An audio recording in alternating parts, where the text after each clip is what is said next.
বিনা আঘাতে শব্দ করা ঢোল, এটি একটি জাপানি লোককথা। এক দেশে ছিল এক অদ্ভুত নিয়ম।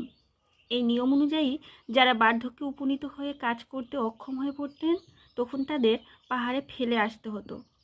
রাজা মনে করতেন বয়স্কদের যত্ন নেওয়ার বোঝা কমালে হয়তো সাধারণ মানুষের জীবন সহজ হয়ে যাবে। এই কঠোর নিয়ম চালু থাকাকালীন এক পিতা পুত্র খুব ভালোবাসতেন একে অপরকে।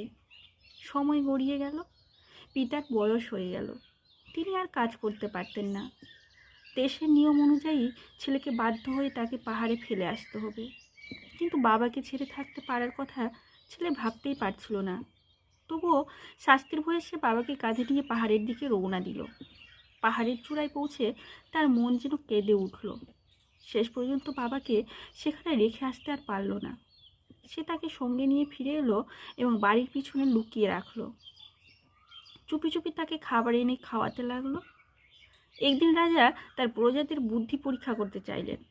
তিনি ঘোষণা করলেন যে ছাই দিয়ে বোনা দড়ি এনে দিতে পারবে সে পুরস্কৃত হবে। লোকজন তো অবাক হয়ে গেল। ছাই দিয়ে কি কখনো দড়ি তৈরি করা সম্ভব? ছেলেও এই